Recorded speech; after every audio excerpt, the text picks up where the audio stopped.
Good morning, guys. So a bit of a day yesterday. One of our big SPY days yesterday. A big red candle, right? Obviously, Jay Powell's talking, and we did warn you guys. Take it easy.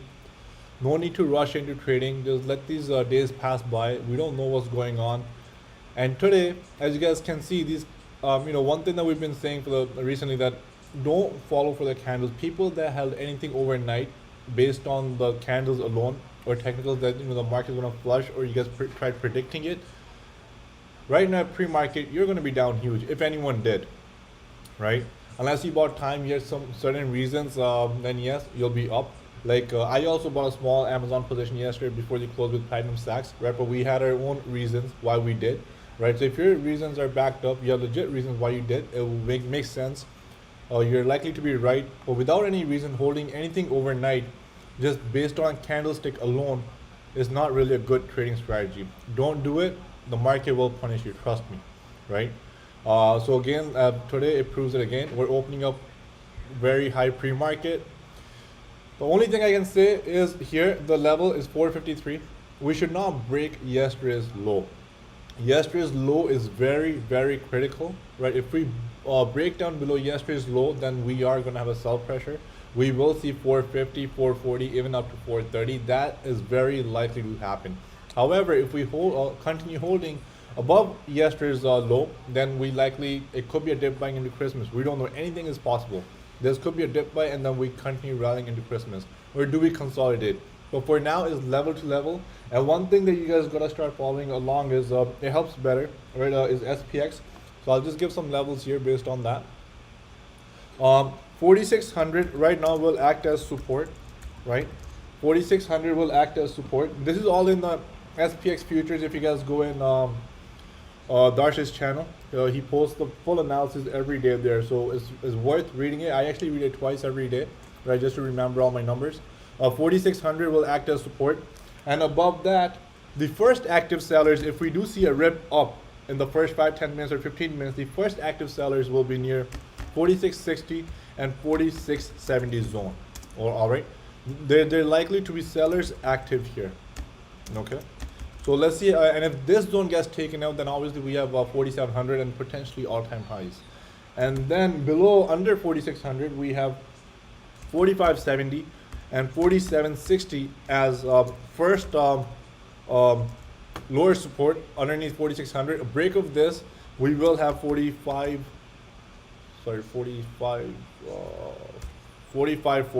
And if 4540 breaks, then we likely have 4500.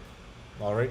And if you're someone that scalps puts and SPY, you can try working with this SPX options, right? They're more volatile, obviously, but they give you a very fast move. If you're right for like even the next 2-3 minutes or the next 5 minutes and the things are volatile, they can pay off big.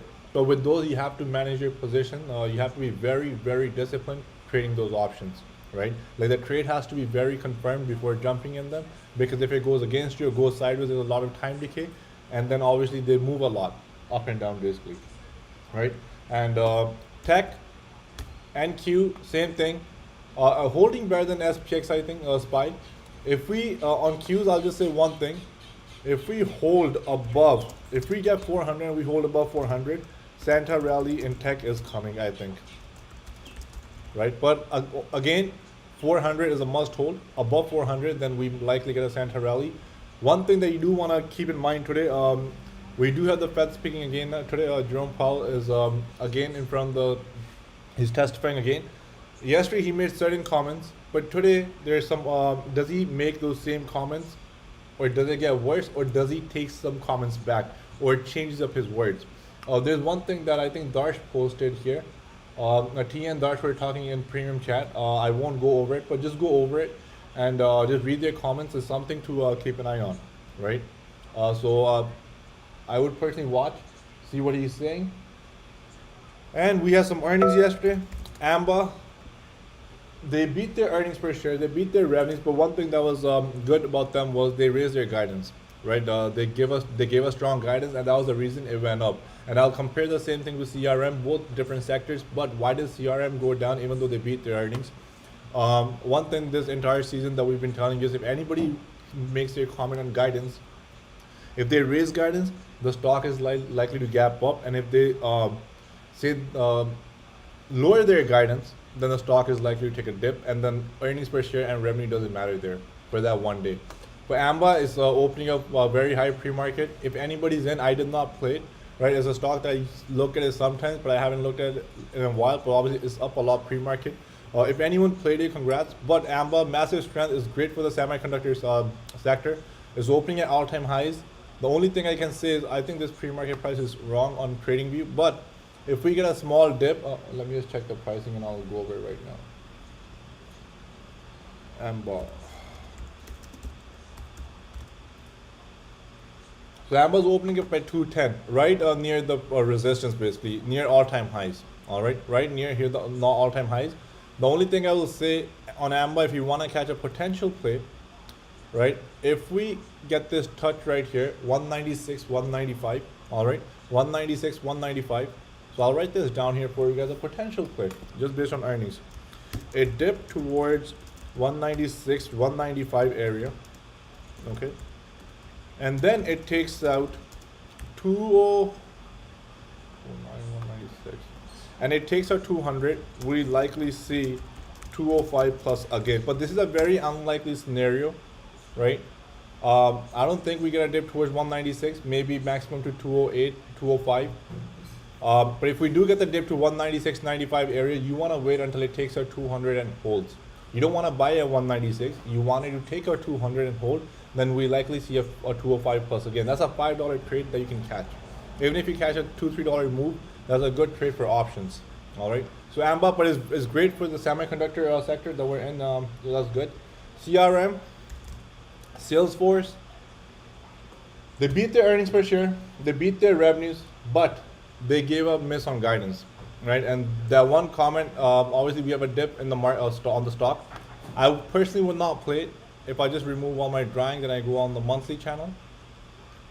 If I go on the monthly, we do have a nice little breakout from here. But now for some 1-2 months, this stock can probably go sideways and even give us a 250 touch. And if the market sells off, if the market is weak, let's say for example a SPY NQ, in case we end up putting tops short term and we do dip, then we likely see much lower on this stock. All right. For me to play this stock, I will not touch it until it reclaims 290 at least. 290 minimum, right? For me to even look at CRM, I will not touch it until 290. Currently it's at pre-market 272. So if it gets 290, I will look into it until 290. I will not touch it, or I will simply wait for this support right here, which is this level right here, which is all the way towards 230-ish. In between is chop zone. If you try to figure out what it's going to do, if you try to catch any bounces here, this stock will crush you. CRM, I've played it many times in my life.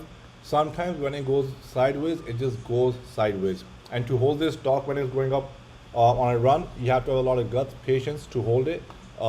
If I just go over some moves here daily, you guys can see how sometimes this stock just punishes people, right?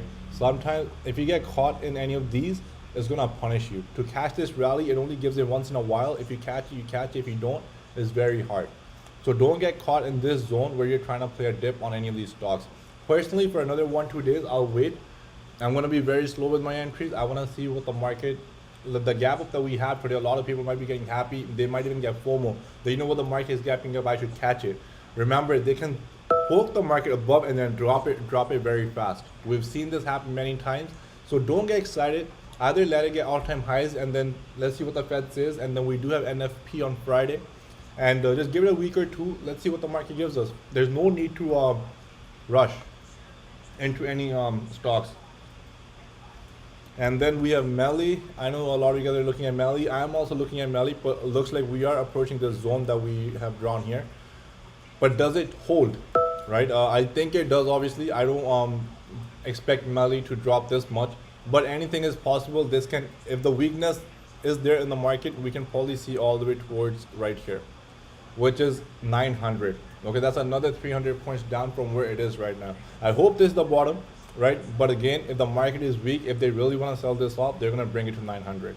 All right. And then even this. Now, I'm not trying to scare you guys here by giving you guys these levels, but these are the possibilities that you should know that can happen in the market. Don't just be so confirmed that no, this is the bottom, the market is going to go up, there's no way this will drop here. Anything is possible in the markets. Trust me, anything, right? We have no idea, but until Melly doesn't reclaim 1300, I probably would not touch it. Here, let's see if it makes a reversal. I might take a small position long, maybe just commons alone, right? I just might buy just equity, but I want to see it hold above this 1150, 1200 zone for at least a week or two. And if it reclaims 1300 plus, then maybe I'll try options to the upside towards the 1500 zone.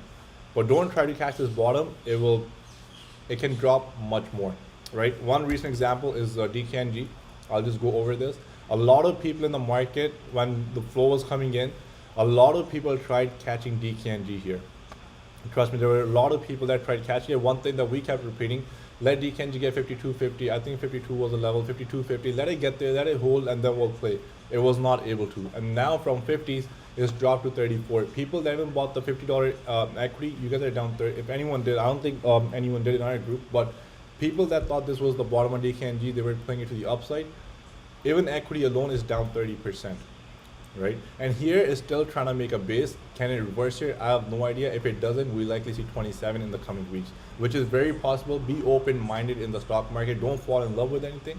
Play levels. If the levels are not confirmed, we don't know what's going to happen. Melly can do the same thing here, base, and then poke below 1100. We don't know. All right, this is an example I'm giving you guys.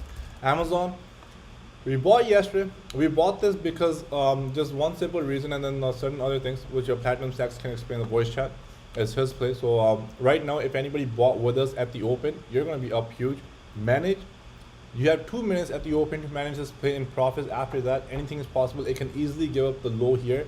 People can still sell into Powell speaking. We don't know. However, if it continues, if it takes out yesterday's high, which is 35.85, so I'll just write these numbers down. If it takes out 35.86s, we likely see 36.20.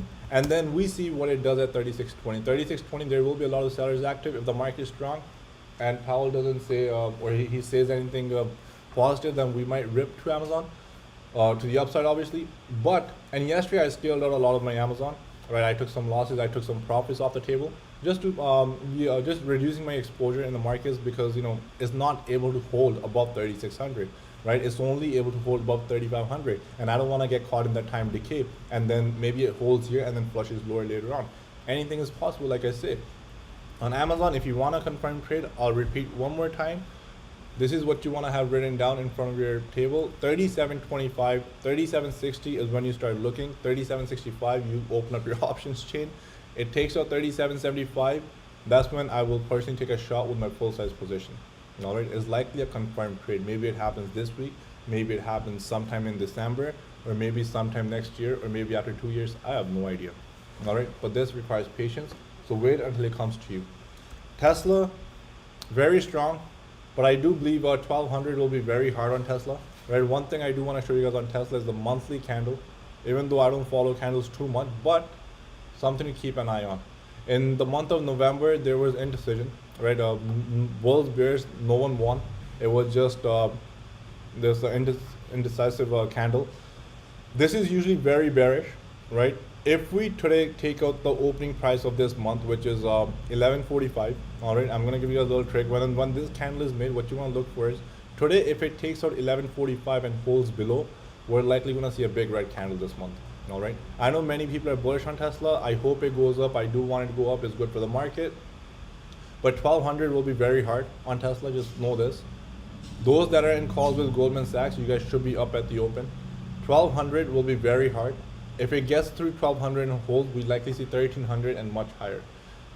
However, if it breaks down 1145, if Tesla breaks below 1145 or the opening price of this, well, which was also 1145, it's funny, then we likely see a big red candle towards 1100 and 1070. This zone will be visited one more time. All right, and so let's see.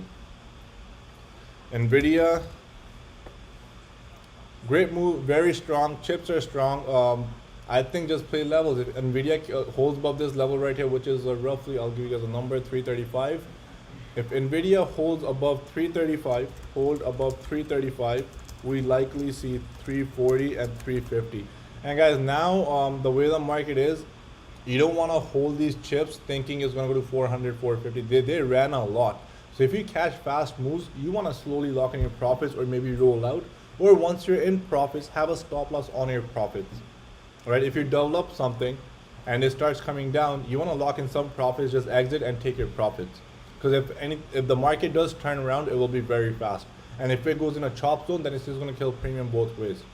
So NVIDIA 335 as a whole is very it's a key, right? And 324 is a number that it keeps visiting over and over again, which is not good. But 335 hold above, we likely see higher. And there are sellers above 335, just know this. AMD, very strong, a nice little uptrend. So based on this technical pattern, I think it needs to hold this level right here, which is 150 or 151, right? As long as it holds above here, consolidates, we likely see a move higher. But in, AMD also ran a lot. There's a good possibility that in the coming weeks it comes retests 150 and then all the way towards 140, right? And then we see how the market behaves, and then maybe we get a chance to play in January, February once it settles. However, if it takes out the all-time highs, which is 164.46, you want to be careful, right? You don't want to get stuck buying AMD here and then it gives up the gains. It's better when the stocks are this extended, it is better to miss them, let them settle, and then play them. If you continue thinking that it's going to keep on going up, unless you caught this entire run from here and you have a lot of profits in it, it is okay to roll out to the further legs, right? That's how you're supposed to do it. But now, if you're coming into AMD thinking, oh, you know what, it's going to continue going, I don't want to miss my move, and even if it goes higher here, just know they can poke this above here and then bring it down. All right, and then they'll trap you right here, and then you'll be sitting there thinking what happened. Okay, so don't be that. Please don't make that mistake. These names are extended. Play the levels, take your profits fast, and have a stop loss on them. That's all I can recommend. Yes, Tristan, if you are to play a chip name, one name that I would recommend is LRCX. This is just breaking out, and if the breakout stands true here, right, this will see a fast move. Pre-market is trading up great. If you're in the spreads with us, in the Jan position, we bought it for $7, I believe, or $7.05. They should be trading at $12 today, almost 70-80%. It's up huge. It is up to you what you do now. Right? I mean, they can easily sell this off from 700 and bring it down to 640. They could do that, trust me, and they can. However, if we get through 700 and we hold 700, we likely have a 20 to 30 point move towards 720, 730. All right, and that's where I will probably sell my spreads, then play with the profits alone. All right, but for now, we are up huge on LRCX. If you're in with me, please manage. That's all I can say. We should be up almost a double at the open, or near a double if it gives us a poke above 700. Pfizer. Right now, vaccine stocks are down.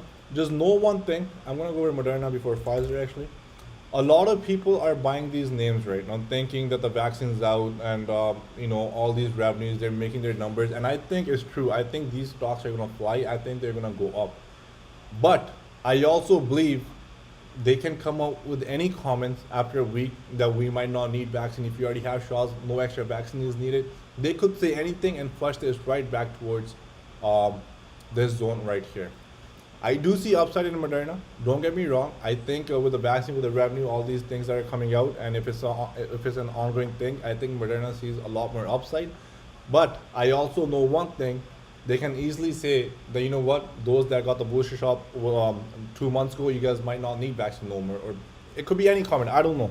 But just know that this downside is possible on Moderna as well. All right, we've seen this many times with many stocks. I mean, different sectors. I'm not, sometimes stocks rip and then they just sell them off. Space is one example.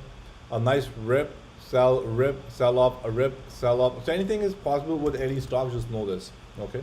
And especially with pharmaceutical stocks, they're pretty wild sometimes with the swings, okay?